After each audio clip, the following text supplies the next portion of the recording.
Inspiring interviews with today's top landlords. This is the Rental Income Podcast. And now, Dan Lane. I've got a really interesting podcast for you today. Brandon, you set a really big goal. Tell us what you wanted to do. Yeah, so essentially I wanted my rental income to not only replace but exceed my W-2 income, which would allow me to leave corporate America and really pursue the things I was passionate about. And he did it. Brandon reached financial independence without having to build a huge rental portfolio. And looking back on it, there's 4 things that he did that he thinks were really critical to his success. And he's going to share those things with us. He's also going to go over all of his numbers with us. We'll look at how much gross rent he brings in every month, what his expenses are, and how much he profits. Joining us on the show today from Harrisburg, Pennsylvania is Brandon Neiss. We'll take a quick break. We'll come right back and we'll talk to Brandon. It's a lot of work to find a really good rental property. And when you actually find that property, you want to make sure you're working with a lender that can get that loan closed. The lender that I recommend is Chaley Ridge from Ridge Lending Group. She's a nationwide lender and her specialty is helping investors finance rental properties. She has a ton of loan programs and she can find something customized to you for your situation. If you want to find out more or you're ready to get started today, just go to ridgelendinggroup.com. That's RIDGE lendinggroup.com. NMLS 42056. Rental Income Podcast. Brandon, so what was going on at your job? Why did you want to get out so bad? I was in a heavy, stressful, fast-paced job.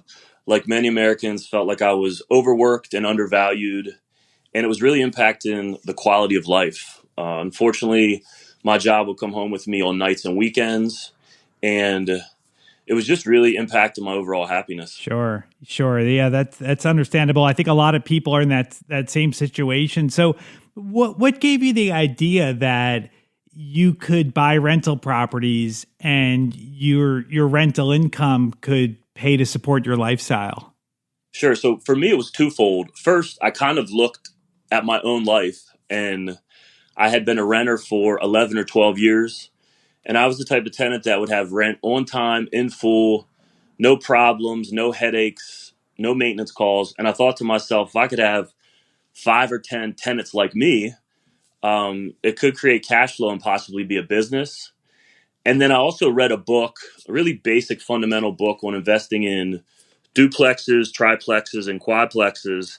And it really just laid out in black and white, generating a net profit margin from rents minus your, monthly expenses. And it worked. I mean, so today you live exclusively on your rental income and you don't have a huge portfolio, right?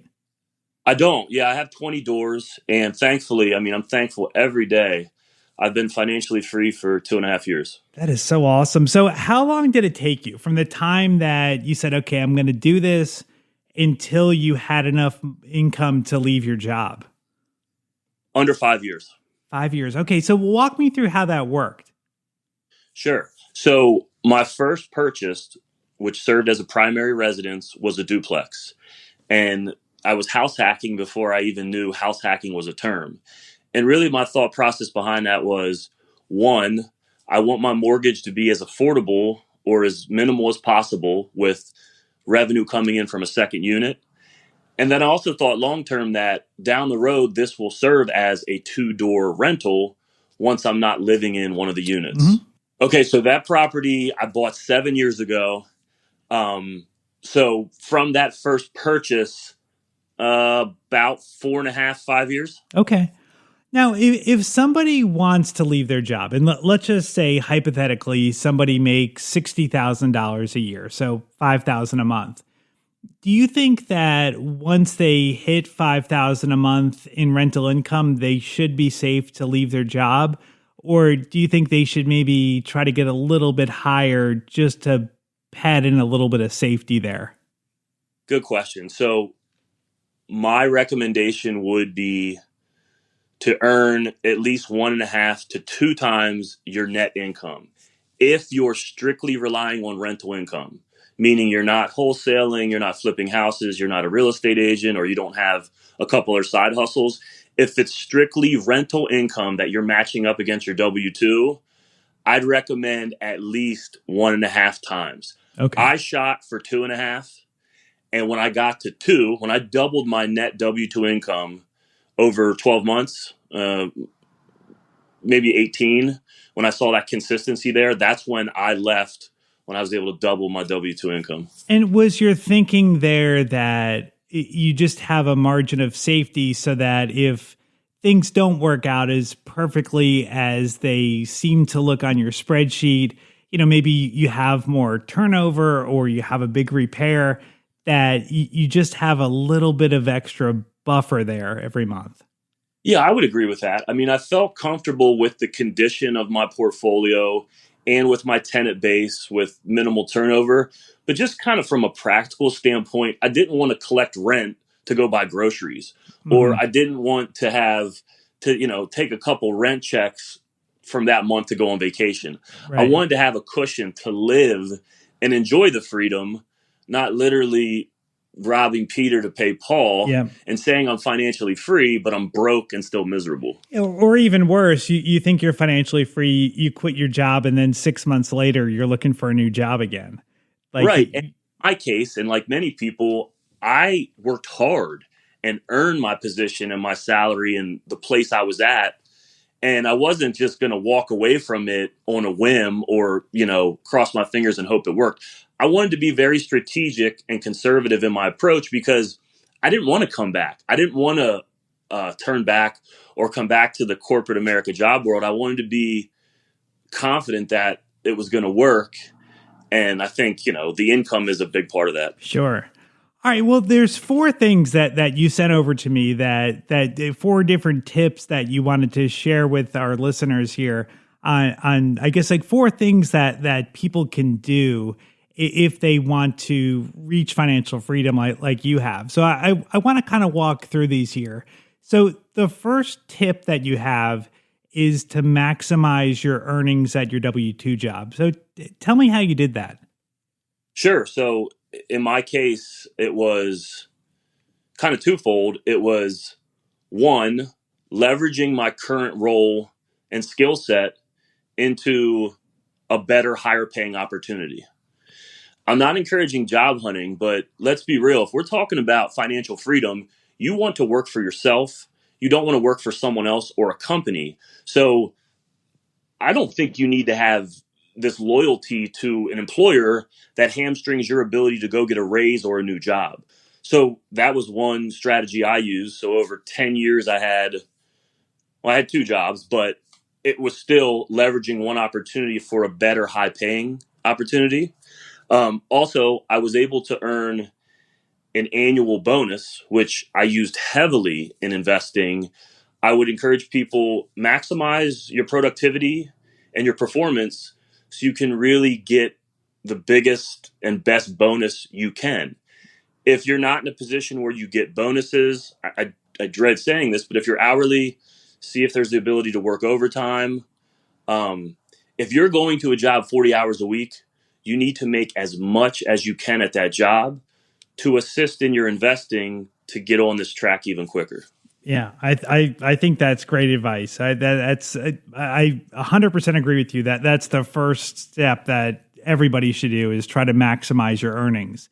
Now, the second thing is to eliminate debt. So tell me how you did that. Sure.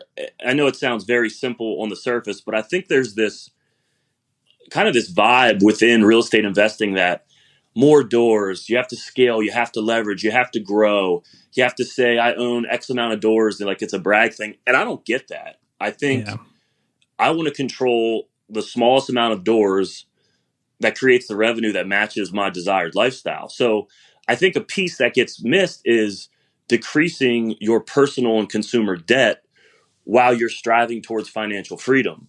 For me specifically, like these are actual things I did. First off is eliminate credit card debt. You have to look at your debt and prioritize your highest interest rate debt along with debt that's not making you money. And you have to knock it out. So even if you have a Lowe's or a Home Depot card that you're using monthly for supplies or renovations or any type of landlord work, you still need to pay that monthly and keep the balance at zero because that interest will eat you alive. Yeah. So credit cards is a big one. If you finance the TV or some living room set, you got to pay that off because the interest is just going to spiral and you're never going to get your head above water. For me, I know there's like legislation on student loan forgiveness. I can't really speak to that. I paid my student loans off. I wanted that debt wiped out behind me and no longer on the table. So I knocked out my student loans as well. Another thing is cars. So I have 2 vehicles. They're both paid for. At one point, I had debt on a car and it was a pretty heavy payment. And I quickly learned I don't want this monthly payment. I sacrificed, paid it off, got it knocked out. So I have no vehicle payments. And I'm not saying you have to drive a beater or something that's not going to get you from point A to B. But Dan, I can tell you firsthand, I've seen people that earn high incomes get declined for conventional financing because their debt to income is wacky based off a fleet of vehicles. Mm-hmm. So there's a Range Rover, there's a Porsche SUV, and there's this crazy amount of debt on a depreciating asset, which is the vehicle. So like I had a stupid car payment. I no longer do. I guess my point is it's not just that amount of money that's going out the window monthly that's hurting your ability to invest and get free. It's also damaging your debt to income when you look at financing for investment properties. Right. Yeah. I think you got to look at what do you want? And if you want financial freedom, like you shouldn't be having a huge car payment. Get that huge car payment after you've already hit financial freedom. Once you get to a way higher number than you think you need and you can easily afford it, go back then and get that fancy car. But at the beginning, I'm with you 100% that fancy car is what's keeping you from reaching financial freedom. So I think that's a great strategy. Get rid of that debt that's not making you money. And Dan, to your point, down the line, if you want a fancy car, because I like nice things like everybody else, you can literally buy a rental property that's going to spin off the cash that will pay that monthly payment on the vehicle. So not only will the rental property pay for it, it'll pay it off. You'll still have the rental property once the car's paid off, along with all the other benefits. So don't just take a loan out for 80, 100, 150K, whatever your dream car is.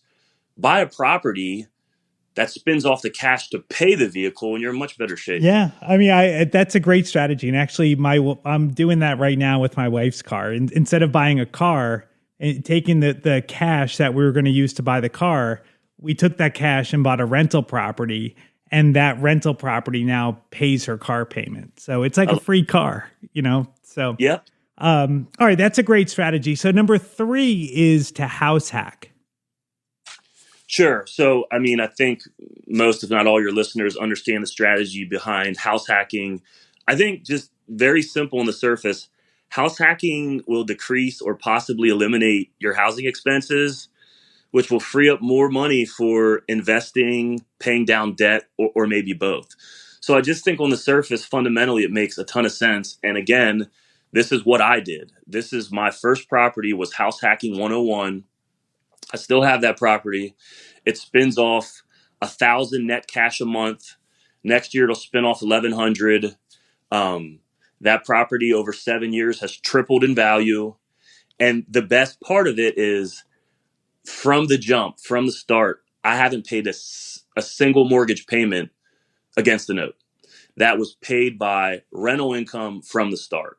So house hacking has been a big kind of stepping stone and Kickstarter for my investing. And I'll put this out there for the listeners or people that think it's not possible. So, if your wife or husband says, well, living in a duplex, that's not going to work for me. Well, then I'd say you don't want it bad enough. Mm-hmm. You don't want financial freedom bad enough if you're not willing to make that sacrifice. Right. If you have a bunch of kids or you have grandparents living with you, or it's not a strategy you can implement. Okay, I get it. It's not for everybody. But house hacking just doesn't mean renting rooms or living in a duplex. There's other strategies. For example, you can look at properties with ADUs, additional dwelling unit, right? Mm-hmm. So there, in theory, could be a second unit, but it's completely separate from you. It's detached and you are not connected. You're not sharing a bathroom, nothing like that. Right.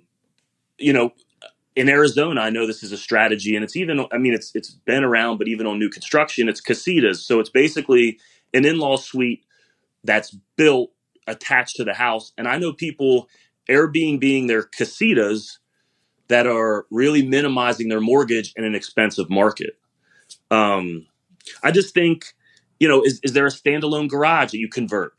I think there's multiple strategies within house hacking other than just renting out a second unit that can really offset or minimize your housing expenses, which again, it's freeing up money to plug into investing or paying down the debt like we talked about. Sure. I mean, if you look at most people, I mean, they're spending 30% of their money on housing. So if you can eliminate that expense, you've just given yourself a huge raise and you just have that much more money to invest. So yeah, house hacking is a great strategy. All right, number 4 is the rental debt snowball. So tell me how you did this. Right. So this is not a unique or profound strategy, but in a nutshell, you take all of your net profit from your rentals. And even if it's only one, you take all of that net profit and you put it towards your mortgage or your debt. So not just paying the minimum on the principal, taxes, and insurance, you're paying as much as you can with all of your rental income, 100% of it. Now, if you have a side hustle or if you can allocate some of your W-2 salary, even better. But the thought process is once you pay off that first mortgage or that first rental, you've now just increased your revenue stream because you no longer have a mortgage to pay. And hence the snowball effect of more money knocking out more debt quicker. Mm-hmm. If that makes sense. And I did employ that strategy. So I had a HELOC on.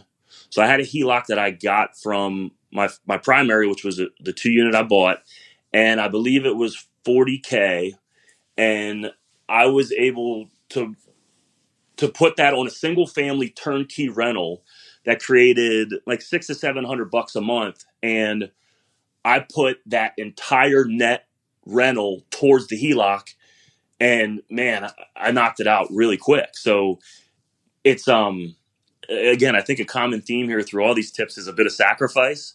Like you'll need to sacrifice, and when the rental income comes in, if you have a few units, I'm sure there are other places you'd like to put the money. But if you bring all that net profit together, that net income together, and throw it at one mortgage, it'll knock it out and then free up more money. It's not going to happen tomorrow, but you can knock out mortgages in 4 or 5 years, if not quicker, when you focus all that income just towards one mortgage. Right. So do you have all your properties paid off today? Just about. I have 20 doors. That's 9 buildings valued at $2.1 million before the recent nationwide appreciation we've seen. And I have $37,000 debt on that entire portfolio. So a little less than 2% left to get free and clear. That mortgage it's 2.75 on a 15-year term, and there's not much term left on it at all. But I was never going to touch a 2.75 ever. Yeah. So that's why I wasn't like in a hurry to knock it out with a cash payment when the tenants will pay for it. Sure. Well, let's take a look at your numbers here and try to see what you've done. So when you add up the rent for all 20 doors, how much rent do you bring in every month? $15,000. Okay. And so let's take a look at your expenses here. So if you were to look at your taxes and insurance, I know that you probably pay that annually, but if you were to break that down monthly, what's the monthly cost for your taxes and insurance? That's $1,800. Okay. And that one mortgage you have, how much is that payment? It's less than $500. Call it $450. $450. Okay. And so then for repairs and vacancy, do you set aside like a monthly amount to budget for that? I do. And I wanted to say that there's a couple strategies here. for me, when I buy a building, we go in and renovate it very thoroughly up front. So I don't have a huge maintenance budget because I don't anticipate maintenance calls, maintenance headaches, or maintenance cost. So my vacancy and maintenance is $1,250 a month is what I set aside. Okay. So every month, whether you have a repair or a vacancy, every month you just transfer $1,250 to a second account and you just sit there so that money is available when you need it. Yeah, all these expenses filter to their own separate account once the rents come in. And the 1250, if I wouldn't touch it, that's 15K a year. But yeah, that's what the 1250 is. Okay. And I also wanted to state that, thankfully my vacancies are really low as well because I believe the product of housing I offer is modern, functional, and it's priced right. So my turnover on move outs and evictions is essentially zero. Okay. Now, do you have any other expenses like, with duplexes, like maybe utilities or trash or anything? Are there any other expenses you have? Yeah, that would be my final monthly expense. I have $1,000 in utilities, and that would be, in Pennsylvania, you can't put water in the tenant's name, so you can bill it back, but it gets kind of tricky if it's not sub-metered.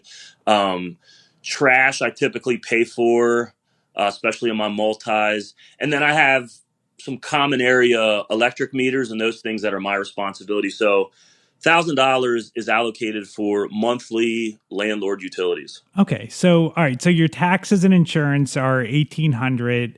You have $1,250 for repairs and vacancy. $450 is your mortgage payment. And then utilities are about $1,000 a month. So that's $4,500 a month is what it costs you to operate your portfolio. That's correct. Okay. And that's actually based off of trailing 12. So those are actual numbers. Okay. Awesome. All right. So 15,000 comes in, 4,500 goes out every month. So that leaves you about $10,500 a month that's your profit every month. Correct. That is awesome. And you're doing that off 20 properties. I mean, that to me seems very obtainable. I think anybody listening to this show could get to 20 properties. I mean, you're not telling me you have 1,000 properties. I mean, you've got 20 doors, but over how many properties is that? Like, how many actual purchases have you made? That's 9 buildings. 9 buildings. Okay. Yeah. I mean, I really think that anybody could do this. Is there any parting advice that you would give to someone if maybe they're trying to get to their first property or their next property? Is there any advice that you would give them to keep going and to get to where you are today? Sure. I think the first thing is you got to believe in yourself. I graduated college, but Princeton and Yale weren't beating down my door. If I can do this, anybody can do it. You want to determine your financial freedom number, the doors and the gross rents it takes to get there, and then implement the steps we talk about. Ultimately, you need to take action. Action begets action in the real estate industry. Great advice. Now, one thing I want to bring up here before we wrap things up is you were telling me before the show that you're working on some pretty big plans with moving to Florida. Why don't you let everyone know what you're working on? Absolutely. So I'm really fond of Gulf Shore, Florida. Just the weather, the beach, the food, everything that goes along with it. So my plan is to buy a multi-unit building or an ADU and live there part-time, bounce back and forth between Pennsylvania and Florida, while the other unit or units help offset the mortgage on that property. Awesome. Well, if you are ready to get going, ready to buy a rental property, whether it's your first property or you want to add to your portfolio, the lender that I recommend is our show sponsor. It's Shaylee Ridge from Ridge Lending Group. Shaylee is a nationwide lender, and she's actually an investor herself, and her specialty is helping investors buy rental properties. She has a ton of different loan programs, including her no-doc loan, where she doesn't need anything from you. She doesn't need your pay stubs, your bank statements, your tax returns. The only thing she needs is a deal. When you find a good deal, Bring it to her, and she will give you a 30-year fixed rate loan. Now, the rates are going to be a little bit higher than a traditional loan where you have to provide all the documentation, but it's still a great deal and it's super easy. If you want to get more details or you want to set up a time to talk to Chaley personally, just go to ridgelendinggroup.com. That's RIDGE lendinggroup.com, NMLS 42056. Thank you so much for listening to the podcast today. Make sure you follow the show. We put out new interviews every single Tuesday. And if you're following the show, you'll get notified as soon as the next episode comes out. My name is Dan Lane, and this has been the Rental Income Podcast.